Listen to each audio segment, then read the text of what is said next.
ఇప్పుడు అంతా విన్న తర్వాత మళ్ళీ రామునికి సీత ఏం కావన్నట్లుగా ఉంది. అంతఃకరణంలో 4 భేదాలు: బుద్ధి, మనస్సు, అహంకారము, అహంకారము. మనదాకా అహంకారం అహంకారం అన్నారు. ఇప్పుడు బుద్ధి అంటే దీన్ని మనం వేరెట్లా చేశాము అంటే వాటి యొక్క పనుల యొక్క భేదం చేత వేరుగా అనుకున్నాం. సంకల్పించినందువల్లనేమో మనస్సు అయింది, చింతించినందువల్ల చిత్తము, వృత్తి పొందినందువల్లనేమో బుద్ధి, అహంకరించినందువల్ల అహంకారము. అందువల్ల ఈ 4ంటికి ఏం పేరు? అంతఃకరణము అని. అంటే లోపలుండే కరణాలు ఇవి. లోపలుండి బయటికి వచ్చి ఆ జ్ఞానాన్ని పొందుతూ ఉంటాయి. కాబట్టి ఈ వృత్తుల అన్నిటి యందు కూడా ఆత్మ వ్యాపించి ఉందా లేదా? ఉంది. కాబట్టి ఇక్కడ 2 చెప్పారు కదా మనకి. 2 ఏం చెప్పారు? ఒకటేమో జాగ్రత్త వృత్తి, అదేమో వృత్తి రూపంలో కనిపిస్తున్నాం. ఆభాస వృత్తి ఏంటిది? స్వప్నము ఆభాస వృత్తి. తర్వాత బయట చూసే ఇదేంటిది? బ్రహ్మస్థలంలో కూడా ఆభాస వృత్తి. ఒకటం ప్రమాణము, ఒకటి ప్రమాణాభాసం. ప్రమాణాభాసం అంటే ప్రమాణం లాగానే ఉంటుంది కానీ అది ఆభాస రూపమై ఉంటుంది. స్వప్నంలో అన్ని చూస్తున్నాం, అక్కడ బుద్ధివృత్తి అయినట్టుగానే ఉందా లేదా? కానీ జాగ్రత్తకు వచ్చిన తర్వాత అది లేదు. కానీ జాగ్రత్తలో మనం చూసేటివి కూడా మళ్ళీ ఆభాసం ఉంది, ప్రమాణం ఉంది. ఆభాస ప్రమాణం ఉంది, ప్రమాణం ఉంది. ప్రమాణమేమో ఈ ఘటపటాదులందు ఉండేది, బ్రహ్మస్థలంలోనేమో ఆభాస ప్రమాణాలు.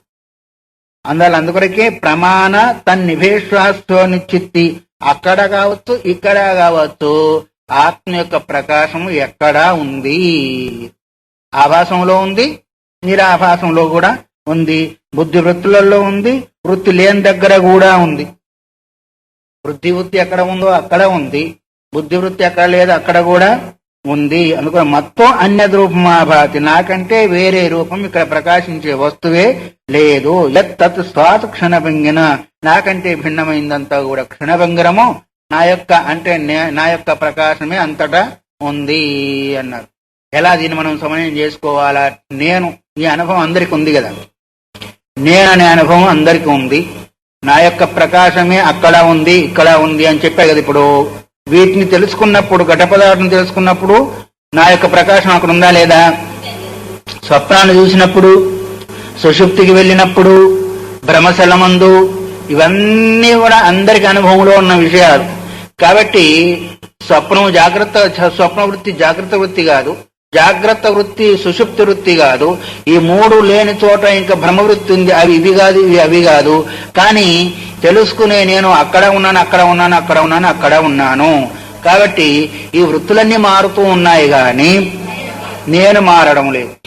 అందుకొరకే ఏషు వ్యావృత్తేషు యద్ అనువర్తతే తత్తేభ్యో భిన్నమని సంస్కృతంలో ఒక మహావాక్యం. అది మారుతున్న వాటిలో మారకుండా ఉండే వస్తువు అది శాశ్వతమైంది, అదే నా యొక్క నీ యొక్క స్వరూపము అని చెప్తూ ఉంది. ఎట్లా? ఇప్పుడు జాగ్రత్త స్వప్న సుషుప్తి బ్రహ్మస్థలాలు మారినప్పటికీ నేననేవాడు మారలేదు. ఒకే శరీరములో బాల్య యవ్వన కౌమారాదుల ప్రౌఢాలంతా మారుతున్నప్పటికీ నేననేవాడు మారలేదు. అందుకొరకే నా వల్లనే సమస్తం ప్రకాశిస్తుంది. చెప్పిన అర్థాన్ని మళ్ళీ దృష్టాంతం చేసి చెప్తూ, ఉత్పత్తి స్థితి భంగేషు కుంభస్య వ్యతో యథా నోత్పత్తి స్థితి నాశాః స్యుర్ బుద్ధేరేవం మమాపి నా 2 ఉత్పత్తి స్థితి భంగేషు. ఉత్పన్నం అంటే పుట్టడము, స్థితి అంటే ఉండడము, భంగం అంటే నశించడం. సృష్టి స్థితి ప్రళయాలు 3 కలిగినప్పుడు కుంభస్య, దేనికి? కొండ పుట్టింది, కొండ ఉంది, కొండ పగిలిపోయింది. ఈ 3 వ్యతో యథ, ఆకాశం కూడా పుట్టింది, ఆకాశం కూడా పెరిగింది, ఆకాశం కూడా పగిలిపోయింది. మరి తలకాయ ఊపుతున్నారేంటి? ఆకాశం పుట్టింది, ఆకాశం పెరిగింది, ఆకాశం కూడా పగిలిపోయిందని తలకాయ ఊపుతున్నారంటే ఎంత శ్రద్ధగా వింటున్నారా అనుకుంటే, ఈ కుండకు ఆ 3 స్థితులు ఉన్నప్పటికీ ఆకాశానికి ఒకే స్థితి ఉంది కానీ దానిలో మార్పు రాలేదు. కుండ పుట్టినప్పుడు అది పుట్టలేదు, కుండ స్థితి ఉన్నప్పుడు దానికి స్థితి లేదు, కుండ పగిలిపోతే దానికి భంగము. అంటే 3 కాలాల్లో కూడా, ఉత్పత్తి కాలములో, స్థితి కాలములో, భంగ కాలములో ఆ వికారాలన్నీ కూడా కుండకే కాని కుండలో ఉన్న ఆకాశానికి ఏ వికారం ఎట్లాగైతే లేదో అదే మొదటి లైన్కు అర్థం. ఉత్పత్తి స్థితి భంగేషు కుంభస్య. కుండకు ఉత్పత్తి స్థితి భంగం అంటే పగిలే సమయంలో యథా వియత ఏ విధంగా అయితే ఆకాశానికి ఆ వికారాలు అంటవో అలాగే నోత్పత్తి స్థితి నాశాహ స్యుర్ బుద్ధిరేవం మమాపిచ బుద్ధివృత్తులలోనే ఉత్పత్తి స్థితిభంగం ఉంటుంది గాని నాకు మాత్రం అవి అంటావు. ఎట్లా ఆకాశానికి ఎట్లాగైతే కొండకు సంబంధించిన స్థితి ఉత్పత్తి భంగాలు సంబంధం లేదో అట్లాగే బుద్ధిలో వృత్తులు ఉత్పన్నమైనవి, దానిలో ఉన్నాయి, దానిలో నశించిపోయినాయి. అయినప్పటికీ నేను దాన్ని వ్యాపించి ఉన్నప్పటికీ నాకు దానికి ఏ సంబంధము లేదు, అది బుద్ధికి సంబంధించిందే తప్ప నాకు సంబంధము లేదు అన్నారు. అలాగే సుఖదుఖ సంబంధానాంచ ప్రత్యక్షత్వాత్ శ్రద్ధా మాత్ర గ్రాహ్యమే తతు ఏ విధంగానైతే ఉత్పత్తి స్థితిభంగాలను స్వీకరించబడలేదో బుద్ధి లోపల సుఖవృత్తి దుఃఖవృత్తి కలిగినప్పుడు కూడా ఆ సుఖవృత్తికి దుఃఖవృత్తికి కూడా నాకు సంబంధము లేదు. సుఖదుఖాలు దేని సంబంధము? బుద్ధివృత్తి సంబంధమే కానీ నాకు లేదు. ఇది అందరికి కూడా తెలుసు. అందువలనే దీన్ని శ్రద్ధాపూర్వకంగా అంటే ఏంటిది ప్రత్యక్షత్వాన్న శ్రద్ధ మాత్ర గ్రాహ్యమే తతు సుఖదుఖాలు తత్సంబంధమైన వృత్తులు అనుభవ సిద్ధమా కాదా? అందరికీ అనుభవమే. సుఖవృత్తి కలుగుతుంది, దుఃఖవృత్తి కలుగుతుంది. ఇది ఏంటిది? ఆత్మధర్మాలా అనాత్మధర్మాలా? కాబట్టి నిర్వకారుడు నిర్గుణుడు అయిన ఆత్మకు ఈ ధర్మాలు ఉండే అవకాశం లేదు. కాబట్టి వీటిని ఏమన్నారు? ఆత్మధర్మాలని చెప్పే అవకాశం లేదు. ఒకవేళ చెప్పినట్టయితే దాని యందు ఎవరు కూడా శ్రద్ధను చూపించరు. అందువల్ల బుద్ధివృత్తులే కాని సుఖదుఖాదులు ఆత్మవృత్తులు కావు. ఇది అందరికి కూడా అనుభవ సిద్ధమై ఉన్న విషయము అని చెప్తూ సుఖదుఖాది సంబద్ధాం యథా దండేన దండినాం రాధకో వీక్షతే బుద్ధిం సాక్షి తద్వద్ అసంహత. ఇంకొక ఉపమానం ఇచ్చా. సుఖదుఖాది సంబద్ధాం సుఖదుఖాలతో కూడుకున్న వాళ్ళనే దానికి ముందు ఉపమానం ఏంటిది అంటే దండేన దండినం యథ. ఒకడు దండం పట్టుకొని ఉన్నాడు, ఒకడు దండం లేకుండా ఉన్నాడు. దండం లేకుండా ఉండేవాడు దండం ఉండేవాడిని చూశాడా లేదా? దండంతో కూడుకున్నవాడైన వాడు దండయుక్తుడైన దండిని ఏ రకంగా ఇది చూస్తూ ఉన్నాడో ఆ ప్రకారమే సాక్షిరూపుడైన వాడు వృత్తులతో కూడుకున్న బుద్ధిని పట్టుకోలేదు. ఒకడు దండం పట్టుకున్నాడు. దండం పట్టుకున్న వాడిని దండం లేని వాడు ఎట్లాగైతే చూస్తున్నాడో దండ ఉపమానంతో కూడుకున్న వృత్తులు కలిగింది బుద్ధి, ఆ వృత్తులు లేకుండా ఉండే ఆత్మ సాక్షి రూపమై చూస్తూ ఉంది. దండం పుచ్చుకుంది బుద్ధి, అందుకొరకు దండింపబడతా ఉంది. అర్థమవుతుందా? నీకు అర్థం కాలే. ఒక దండం అంటే కర్ర, అది దండం అంటే దండం పెట్టడం కాదు, నమస్కారానికి దండం అంటారు. ఆ తర్వాత దండనం ఏంటిది మర్దనం గుణవర్ధనాలుగా దండనం కూడా అంటారు. మర్దించడాన్ని లేదు శిక్షించడాన్ని దండనం కూడా అంటారు. రకరకాలుగా అర్థం. ఇక్కడ దండం అంటే ఏంటిది? కర్ర పట్టుకున్న వాడిని కర్ర లేని వాడు ఎట్లాగైతే చూస్తున్నాడో బుద్ధివృత్తులంతా కూడా సాక్షి చూస్తున్నాడని ఇంకొక ఉపమానం దాన్ని స్థిరంగా చేశాడు. తర్వాత ఏతస్మాచ్చ హేతోర్ధియ పరిణామిత్వం, ఇన్ని రూపాలుగా చెప్పారు, ఒక్కొక్క రకంగా కాదు. ఈ కారణాల చేత వృత్తులన్నీ బుద్ధికే కాని ఆత్మకు కావు అని. ఏ వృత్తులున్నాయో అవన్నీ కూడా ఆత్మకి కావు, బుద్ధికి మాత్రమే అని. ఏతస్మాచ్చ హేతో, ఈ కారణాల చేత ధియ పరిణామిత్వం, బుద్ధి పరిణమిస్తుంది గాని ఆత్మ పరిణామాన్ని పొందదు అనేది సిద్ధమైంది. అంటే అపరిణామి ఆత్మ, పరిణామి బుద్ధి లేదా అంతఃకరణం అనుకోండి. తర్వాత ఏనైవాస్య భవేద్యోగ సుఖకుంభాదినాధియః తం విదంతి తదైవాన్యం వేత్తి నాతో వికారిణి. అస్య భవేద్యోగ సుఖకుంభాదినాధియః. బుద్ధి ఎక్కడుంది? శారీరాంతర్గతం అనుకుంటున్నాం కదా.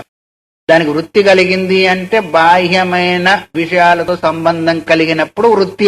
ఏ సమయములో బాహ్యములో ఉన్న ఘటాదులతో అంతర్ముఖమైన ఉండి బయటికి పరిణమించినందువల్ల ఘటాకార వృత్తి. తర్వాత లోపలే ఉంది కదా, అది లోపల సుఖదుఖాకార వృత్తి. సుఖదుఖ వృత్తి కలిగింది, దుఃఖ వృత్తి కలిగింది. ఒకటేమో బయటి వృత్తి, ఒకటేమో అంటే అర్థమే దాని పరిణామమే కదా. అంటే ఘటాకారంగా పరిణమించింది ఒకప్పుడు, సుఖాకారంగా దుఃఖాకారంగా పరిణమించింది ఒకప్పుడు. ఘటాకారమేమో బయట వృత్తి, దుఃఖాకార వృత్తి ఏమో లోపల వృత్తి. అయితే ఈ రెండు వృత్తులు ఏకకాలంలో కలిగినాయా, వేరు కాలంలోనా? బయటి వృత్తి ఉంటే లోపలి వృత్తి ఉండదు, లోపలి వృత్తి ఉంటే బయటి వృత్తి ఉండదు. అందుకని ఏనైవాస భవేద్యోగ సుఖకుంభాదినాధియ తం విదంతి తైవాన్యం వేత్తి నాతో వికారిణ. అందువల్ల బయటి వృత్తిని లోపలి వృత్తిని కూడా రెండింటిని తెలుసుకుంటుంది ఆత్మ, కానీ ఏకకాలంలో రెండింటినే బుద్ధి తెలుసుకోలేదు. అందుకొరకనే అది వికారంతో కలిగింది అని. అంటే ఒక రూపంలో వికారాన్ని పొందినప్పుడు ఇంకో రూపంలో వికారాన్ని పొందలేదు. కానీ ఈ రెండింటిని కూడా సాక్షి మాత్రమై ఆత్మ మాత్రం చూస్తూ ఉంటుంది. కాబట్టి ఒక కాలంలో ఒక విషయాన్ని తెలుసుకున్నప్పుడు సుఖాకార వృత్తి ఉన్నప్పుడు దుఃఖాకార వృత్తి లేదు లోపల. తర్వాత బయట చూసుకున్నట్టయితే ఘటాకార వృత్తి ఉన్నప్పుడు పటాకార వృత్తి లేదు. అందుకని ఏకకాలంలో ఏకవృత్తి ఏక పరిణామం ఉంటుందే కానీ రెండు పరిణామాలు. కానీ లోపల బయట రెండింటికి కూడా సాక్షిభూతమై ఆత్మ ఏకకాలంలో ఉండే అవకాశము ఉంది. ఎందుకంటే అది లోపల బయట ఉంది కాబట్టి రెండింటికి కూడా సాక్షిభూతమై ఉంటుంది ఆత్మ. అందుకొరకే ఆత్మ వికారి కాదు, అందుకొరకే బుద్ధి వికారిణి అనేదాన్ని ఇంకొక ఉపమానంతో చెప్పారు ఇక్కడ కూడా. అందువల్ల అస్యాక్షణ భంగురత్వే స్వయమేవాత్మ సాక్షి నహి కూటస్థో అవబోధమంతరేణ బుద్ధిరావిర్భావ తిరోభావ సిద్ధిరస్తి. దీన్ని ఇంకో రకంగా చెప్తూ అస్యాక్ష క్షణభంగురత్వే బుద్ధి క్షణభంగురం అన్నారు కదా. ఈ బుద్ధి క్షణభంగత్వము కలిగి ఉండగా స్వయంగా ఆత్మయే సాక్షి. బుద్ధి కూడా క్షణభంగరం అని చెప్పేదానికి అక్కడ ఆత్మే అస్యాక్ష క్షణభంగురత్వే స్వయమేవ ఆత్మ సాక్షి. ఎందుకంటే ఇంకా వేరే సాక్షి లేడు. బుద్ధి క్షణభంగురము పరిణామాన్ని పొందుతోంది అన్న సమయంలో స్వయం ఆత్మే అక్కడ సాక్షిగా ఉంది. నహి కూటస్థ అవబోధమంతరే, కూటస్థుడైన వాడు లేకుండా దానికి వికారం కలిగే అవకాశము లేదు. ఎందుకు లేదు? పరమాత్మ యొక్క ప్రకాశం లేకుండా బుద్ధికి ఆవిర్భావతిరో క్షణభంగం అంటే అర్థమేమి? ఒకసారి ఏమో వృత్తి పొందడం, ఒకరేమో వృత్తి రహితం కావడం. పరమాత్మ యొక్క సత్తా లేకుండా ప్రకాశం లేకుండా బుద్ధికి ఇవి రెండు కలగడానికి అవకాశం లేదు. ఏ రెండు? ఆవిర్భావ తిరో నైకుటస్థావంతరైన బుద్ధి ఆవిర్భావ తిరోభావ అర్థమైంది కదా. బుద్ధి యొక్క ప్రకాశం లేకుండా వికారము అవికారిత్వము. ఆవిర్భావం అంటే వృత్తి, తిరోభావం అంటే వృత్తిరహితము. ఒకప్పుడు వృత్తిరహితంగా ఉంటుంది, ఒకప్పుడు వృత్తితో కూడా కలిగి ఉంటుంది. ఇవి రెండు క్షణభంగురత్వాన్ని సూచిస్తున్నాయి. వృత్తితో ఉన్నప్పుడేమో బహిర్గతం అవుతుంది, వృత్తిరాహితమైనప్పుడేమో అంతర్గతం అవుతుంది. ఎప్పుడు సుషుప్తాదులలో కూడా ఈ రెండు కూడా ఆత్మ యొక్క ప్రకాశం లేకుండా బుద్ధి యందు కలిగే అవకాశము లేదు అని దాన్ని ఇంకా పరిణామిధియాం వృత్తం నిత్యాక్రమదుగాత్మన షడ్భావ విక్రియామేతి వ్యాప్తం ఖేనాంకురో యథా.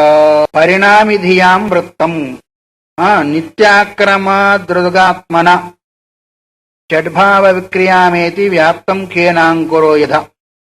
మొదలు మనం కింది లైన్ అర్థం చేసుకుంటే పై లైన్ మనకు షడ్భావ విక్రియామేతి యథ ఖేనాంకురో వ్యాప్తం అన్నారు.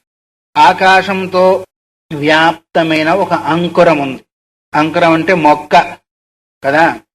ఆకాశంలో ఉంటేనే కదా ఆకాశంతో వ్యాప్తమైంది అనేది. ఆకాశం అంటే అవకాశం ఇచ్చేది కాబట్టి షడ్భావ వికారాలకు ఆ అంకురము చెందేదానికి అవకాశం ఉంది. ఆకాశము అంకురము షడ్భావ వికారాలు పొందేదానికి అవకాశం ఇస్తూ ఉంది. అంటే ఆకాశం ద్వారానే ఆ షడ్భావ వికారాన్ని పొందుతుంది. షడ్భావ వికారం ఏంటిది? జాయతే వర్ధతే విపరిణమతే అపక్షీయతే వినశ్యతి. జాయతే అస్థి, ఇంకోటి పోయింది. జాయతే అస్థి విపరిణమతే అపక్షీయతే వినశ్యతి అని. పుడుతూ ఉంది, పుట్టిన తర్వాత ఉంటూ ఉంది, పరిణామం చెందుతూ ఉంది, వృద్ధి పొందుతూ ఉంటుంది, క్షీణిస్తూ ఉంది, చిట్ట చివరికి నశిస్తుంది. ఇవి 6 భావ వికారాలు. ఏదైతే అంటే ఏదైతే ఒకటి ఎప్పుడైతే ఉంటుందో మిగతా అన్నీ కూడా ఉంటాయి. పుట్టుక అనేది ఎప్పుడు ఉంటుందో మిగతా అన్నీ కూడా ఉంటాయని నియమం కూడా లేదు. ఉన్న వాటికి అవి ఉంటాయి. మా మధ్యలో పుట్టగానే వచ్చిపోయేది లేవా? ఉన్నాయా లేవా? ఉన్న వాటికి ఉంటాయి. జాయతే పుట్టిన దానికి అస్తిత్వము, ఇట్లా అన్వయం చేసుకోండి.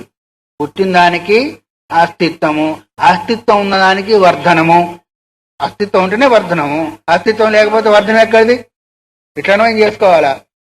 పుట్టిన దానికే ఉండడం, ఉండిన దానికే వర్ధనం. చచ్చిన దానికి ఏముంటుంది? ఏదైతే ఉంటుందో అది వృద్ధి పొందుతూ ఉంటుంది. ఏదైతే వృద్ధి పొందుతూ ఉంటుందో అది పరిణామం కూడా చెందుతూ ఉంటుంది. ఏది పరిణామం చేస్తూ ఉంటుందో అది క్షీణిస్తూ ఉంటుంది. ఏది క్షీణిస్తుందో అది నశిస్తూ ఉంటుంది. ఇది ప్రపంచానికి మరి ఆత్మకి ఎక్కడిది? ప్రపంచానికే ఇవన్నీ. వస్తువు అంటే అర్థమేమి? ప్రపంచం అంటే అర్థం ఏంటిది? వస్తువుల యొక్క సమూహము కదా, శరీరాల యొక్క సమూహమే ప్రపంచము. శరీరాల యొక్క సమూహమే ప్రపంచం. ఇంక ప్రపంచం అంటే వేరే ఉంది, రెండే కదా ఉన్నాయి. ఒకటేమో శరీరము, ఒకటేమో ఆత్మ. ఒకటి దృశ్యము, ఒకటేమో దృక్కు. దృశ్యం ఇది మనకు కనిపించేదంతా దృశ్యమే. ఏ రూపంలో ఉన్నా అది శరీరమే. ఆయా వస్తువుకు అది శరీరము. దానిలో ఉండేదేంటిది? ఏల్పలా బయట ఉండేది కూడా ఆత్మ. అందుకని షడ్భార్వికాలం ఒకటి ఉంటే అన్నీ ఉండాలని లేదు. ఒకటి తర్వాత ఇంకోటి ఉంటే మళ్ళీ మూడోది కూడా వస్తుంది. అది లేకపోతే మూడోది కూడా రాదు. పుట్టిన తర్వాత ఉంటే దానికి వర్ధనము, వర్ధన తర్వాత ఉంటే ఫలానా ఇవన్నీ కూడా. అయితే ఆకాశాన్ని ఆధారంగా చేసుకుని ఒక అంకరము ఈ ఆరింటిని కలిగి ఉంటూ ఉంది. అంటే ఆకాశం ద్వారానే ఆ అంకురానికి ఈ 6 భావ వికారాలు ఏర్పడేదానికి అవకాశము. షడ్భావ విక్రియామేతి ఖేన అంకురో యథా వ్యాప్తం. ఆ అంకురాన్ని వ్యాపించిన ఆకాశం ద్వారానే ఆ అంకురము 6 భావ వికారాన్ని పొందుతుంది. అట్లాగే నిత్యాక్రమాదృగాత్మన పరిణామి ధియాం వృత్తం. బుద్ధి యొక్క వృత్తులు దానిలో కూడా కలిగే పరిణామం కూడా ఎలా కలుగుతుంది అంటే ఆత్మను వ్యాపించే కలుగుతున్నాయి. ఆత్మ యొక్క ప్రకాశం లేకుండా కలిగే అవకాశము లేదు.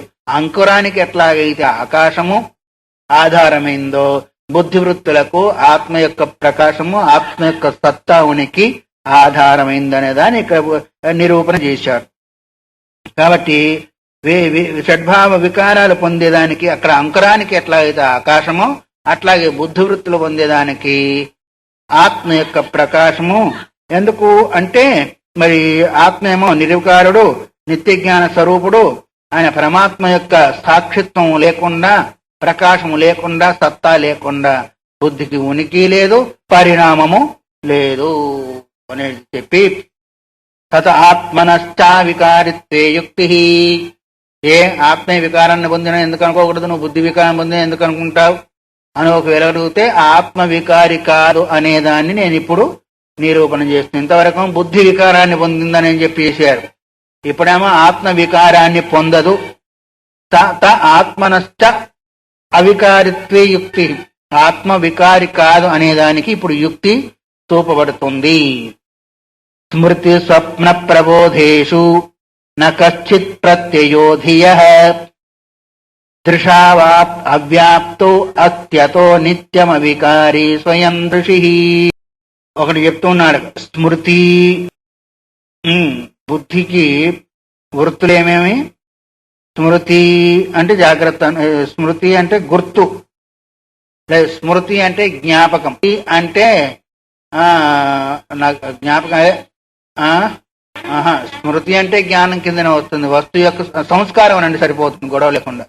స్మృతి అంటే సంస్కారము, తర్వాత స్వప్నము, తర్వాత ప్రబోధములు అంటే జాగ్రత్త. సంస్కారం లోపల, స్వప్నము లోపల, ప్రబోధం అంటే జాగ్రత్త లోపల. ప్రబోధేషు నకశ్చిత్ ప్రత్యయోధియ. జ్ఞానస్వరూపమైన ఆత్మచే వ్యాపించకుండా ఈ 3 ఉండే అవకాశము లేదు. ఆ కారణం చేతనే ఆత్మ స్వయం ప్రకాశుడు అని చెప్పేదానికి అవకాశం. జాగ్రత్త స్వప్న సుషుప్త్యాది ప్రపంచం యత్ ప్రకాశతే. శృతి జాగ్రత్త ప్రపంచము, స్వప్న ప్రపంచము, సుషుప్తి ప్రపంచము దేని ద్వారా ప్రకాశిస్తున్నాయో, దేని యందు ప్రకాశిస్తున్నాయో. ఇప్పుడు 3 యందు అనిశ్చితమైందా లేదా? కానీ 3 యందు బుద్ధి లేదు. 3 యందు బుద్ధి ఉందా? జాగ్రత్త స్వప్నంలో ఉంది, సుషుప్తిలో లేదు. కానీ ఆత్మ ప్రకాశం చేతనే స్వప్నం కూడా ప్రకాశిస్తుంది, జాగ్రత్త కూడా ప్రకాశిస్తుంది, సుషుప్తి కూడా ప్రకాశిస్తుంది కదా. అందువల్ల స్మృతి స్వప్న ప్రబోధేషు నకశ్చిత్ ప్రత్యయోధియ. ఈ 3 కూడా ప్రత్యయం అంటే అర్థమేమి? ఈ మూడు అనుకోండి జ్ఞానస్వరూపము. కానీ జ్ఞానస్వరూపుడైన ఆత్మ ఈ మూడింట్లో ఒకటే ఉన్నాడు, వ్యాపించి ఉన్నాడు. ఆ కారణం చేత స్వయం ప్రకాశుడైన ఆత్మ నిర్వికారుడని చెప్పబడుతున్నాడు. ఈ మూడిట్లో వికారాన్ని పొందేది ఎవరు? బుద్ధి. జాగ్రత్త అవస్థలో వికారాన్ని పొందింది. జాగ్రత్త అవస్థలో ఆత్మ ఉంది. స్వప్నావస్థలో బుద్ధి వికారాన్ని పొందింది, ఆత్మ కూడా ఉంది. సుషుప్తి అవస్థలో బుద్ధి లేకపోయినప్పటికీ దానికి కారణభూతమైన అజ్ఞానం ఉంది, అక్కడ కూడా ఆత్మ ఉంది. అందువల్ల ఈ మూడింటిని ప్రకాశింపజేసింది ఎవరు అంటే ఆత్మ. మూడిట్లో ఈ మూడు రూపాల్లో వికారాన్ని పొందింది ఎవరు అంటే బుద్ధి.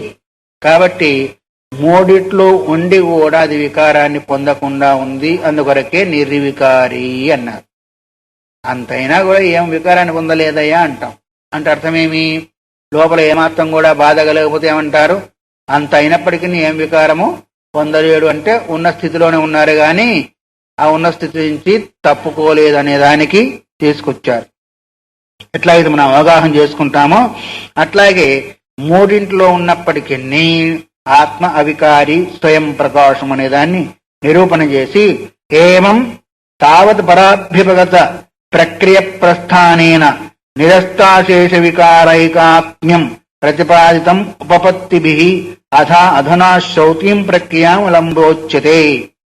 ఏం తావత్ పరాభ్యుపగత, ఇతర మతస్థులు వాళ్ళ యొక్క మతానుసారంగా ఏ యుక్తులను చూపించి మా పైన బురద చల్లారో ఆ యుక్తులన్నిటిని కూడా ఏం ప్రక్రియా ప్రస్థానేన నిరస్తాశేష వికారైకాత్మ్యం, సమస్త వికారాలన్నీ కూడా ఆత్మకు లేవని నిరూపణ చేసి ఏకాత్మ్య ప్రతిపాదిత ఉపపత్తిభిః, ఉపపత్తులు అంటే యుక్తుల చేత వన్నిటినీ కూడా నిరాకరణ చేసి నిత్య నిర్వికారుడు ఆత్మ అని, తర్వాత జ్ఞానస్వరూపుడని ప్రతిపాదింపబడింది. ప్రతిపాదితం ఉపపత్తిభిః అన్నాడు. ఆత్మ నిత్య నిర్వికారము, ఇంకోటి నిత్య ప్రకాశ స్వరూపుడు లేదా జ్ఞాన స్వరూపుడు అని ఆయా మతాల యొక్క అభిప్రాయాన్ని నిరాకరణ చేసి ఆత్మకు ఇవి రెండు అంటే నిర్వికారిత్వము జ్ఞానస్వరూపుడు అని చెప్పాం. అంటే యుక్తుల చేత. మరి ఇప్పుడేమో దేని చేత చెప్తా ఉంటావా? శ్రౌతీం ప్రక్రియాం అవలంబ్య ఉచ్యతే. శృతిని ఏం చెప్తుంది, వేదం ఏం చెప్తుందనే దాన్ని ఆ వేదం యొక్క అభిప్రాయ ప్రకారం ఇప్పుడు చెప్పబోతుంది. ఇంతవరకేమో మతమతాంతరాలను తీసుకొని వాళ్ళ యొక్క అభిప్రాయానికి ఏ యుక్తులు కావాలో ఆ యుక్తులను చూపిస్తూ ఆత్మ నిర్వికారము జ్ఞానస్వరూపం అనే దాన్ని ప్రతిపాదన చేశాం. ఇప్పుడేమో యుక్తులు కాకుండా శ్రౌతీం ప్రక్రియాం అంటే వేదము లేదా శాస్త్రము ఏ ప్రక్రియనైతే బోధించిందో ఆ ప్రక్రియ అనుసారంగా ఆత్మ యొక్క స్వరూపాన్ని చెప్పబోతున్నాము. అస్తు వా పరిణామో అస్య దృశేః కూటస్థరూపతః కల్పితోపి మృషైవాసో దండస్యేవాప్సు వక్రత. పరమాత్మకు పరిణామము కల్పితమైంది అని, పరమాత్మ పరిణామము కల్పితము అని ఇంతవరకు చెప్పారు కదా. ఏ పరిణామం జరిగినప్పటికీ బుద్ధివృత్తి యొక్క పరిణామము దేని ఎందు జరిగింది? ఆత్మయందు లేదా ఆత్మ ప్రకాశమందు. ఇప్పుడు మనం ఏం మాట్లాడుకున్న సూర్యప్రకాశంలో జరుగుతున్నాయా లేదా? ఆ పరిణామం అంతా కూడా ఆత్మకు కల్పితం అయితే కావచ్చుగాక, కానీ దానికి ఏమాత్రం కూడా అది అంటదు. ఎట్లాగా అంటే నీళ్లలో కల్పితోపి మృషైవాసో దండస్యేవాప్సు వక్రత. ఒక కర్ర పట్టుకొని, దండం అంటే తెలియదు కదా, కర్ర పట్టుకొని బాగా నీళ్ళ దగ్గర నిలబడ్డాం అనుకోండి, కర్ర నిటారుగా చక్కగా ఉంది, కానీ నీళ్ళలో ఎట్లా ఉంటుంది? వంకరగా. నీళ్లు కదులుతా ఉంటే అది కదులుతున్నట్టుగా, కానీ మనం చక్కగా పట్టుకుంటే కర్రని నీళ్ళలో ఏం కనిపిస్తుంది? వంకరగా అనిపిస్తుంది. ఆ వంకరత్వం వల్ల ఆ కర్రకి ఏమైనా నష్టం ఉందా? నీళ్ళకి ఏమైనా నష్టం ఉందా? లేదు. ఆ భ్రమ ద్వారా, అది భ్రమ ద్వారా వంకరగా పుట్టింది. అట్లాగే ఆత్మయందు పరిణామం కలిగినప్పటికీ నీళ్లలో కర్ర వంకరగా ఉంటే నీటికి ఏమాత్రం కూడా దానికి వికారిత్వం లేదో అట్లాగే ఆత్మయందు కూడా అస్తుగా పరిణామం అస్య దృశే కూటస్థ రూపతః కూటస్థులైన పరిణామం కల్పించినప్పటికీ నీళ్లలో ఏ విధంగానైతే కర్ర వంకర కనిపిస్తూ ఉంటుందో కూటస్థులైనందువల్ల ఈ పరిణామం కూడా ఆత్మయందు మిథ్యే. నీళ్లలో కర్ర వంకరగా ఉన్నది ఎట్లాగైతే మిథ్యో, ఉన్నది చక్కగా అయితే వంకరగా కనిపించింది ఎట్లాగైతే మిథ్యో, అట్లాగే కూటస్థుడు నిత్యుడు ఏకము ఆయన ఆత్మయందు పరిణామం కలుగుతూ ఉంటే ఆ పరిణామం కూడా మిథ్యే కాని వాస్తవికము కాదు అనేదాన్ని ఏం ఉపమానం తీసుకున్నాడు? కర్రను దండాన్ని ఉపమానం తీసుకొని నీళ్లతో సమానంగా ఆత్మను తీసుకున్నాడు. ఇక్కడ తీసుకొని ఆ రూపంగా చేశాడు. ఏం చేశాడు?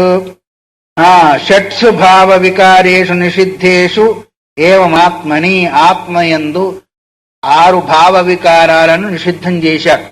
అంటే ఆత్మకు పుట్టుక అనేది లేదు కాబట్టి మిగతా ఉండే అవకాశం లేదని ఇంతవరకు రకరకాల ఉపమేయాలతో నిరూపణ చేసుకుంటూ వచ్చారు. ఇది పై యొక్క వాక్యానికి అర్థం. షట్సు భావ వికారేషు ఆత్మని నిషిద్ధేష్వేవ దోషకస్థితి సంతుం నశక్య తార్కిక స్వభి.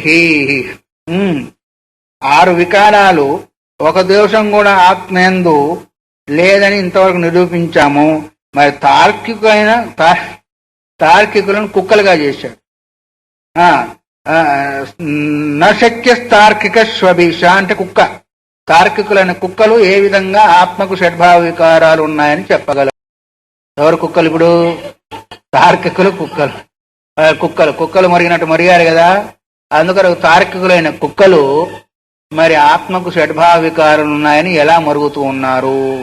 ఎన్ని ఉపమేయాల చేత ఆత్మకు షడ్భావ వికారాలు లేవని మేము నిరూపణ చేశారు కదా. తార్కికులైన కుక్కలు 6 భావ వికార ఆత్మకు ఉన్నాయని ఎట్లా చెప్పారు అని కుక్కలు చేశాడు వాళ్ళందరినీ కదా.